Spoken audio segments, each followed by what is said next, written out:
तिलक चढ़ावे तिलक कहरुआ जई हो कइल कबूल सारा अंगने चढ़ई हो। तिलक चढ़ावे तिलक कहरुआ जई हो कइल कबूल सारा अंगने चढ़ई हो। गह गह करी अंगनैया मोरे अवधेश भैया के अंगने में होई जुमनैया मोरे अवधेश भैया के।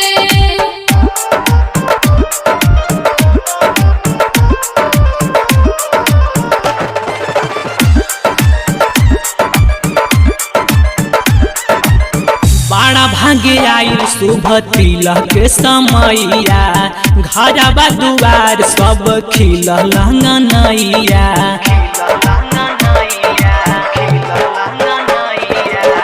बड़ा भागे आइल शुभ तिलक समैया घरबा दुआर सब खिलल अंगनैया। अंगना में बाबूजी के माड़ावा गड़ई हो पहले पहिल माई हरदी लगई हो। अंगना में बाबूजी के माड़ावा गड़ई हो पहले पहिल माई हरदी लगई हो। बड़ भाभी करिए छेड़े खनिया मोरे अवधेश भैया के गाल में लगाई है हरदिया मोरे अवधेश भैया के।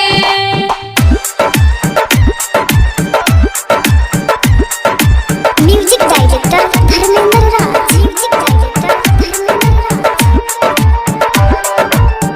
आके बूढ़ी माई घरे टीमकी बजाई है मिलजुल घरवा में गीतिया गवाई है।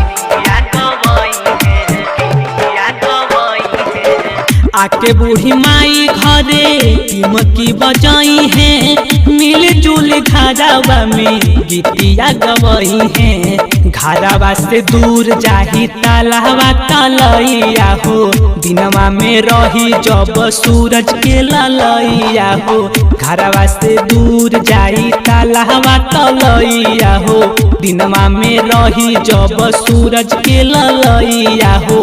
बुआ करिए माटी के कोड़ैया मोरे अवधेश भैया के हुआ करिए माटी के कोड़ैया मोरे अवधेश भैया के।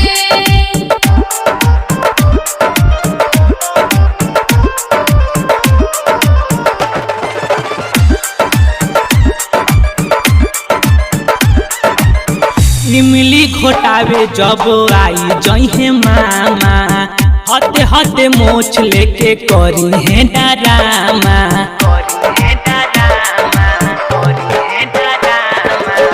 इमली घोटावे जब आई जइहे मामा हते हते मोछ लेके करी है डरामा।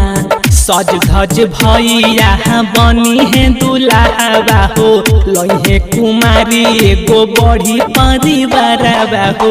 सज धज भैया बनी है दुल्हा हो लइहे कुमारी एगो बड़ी परिवार हो।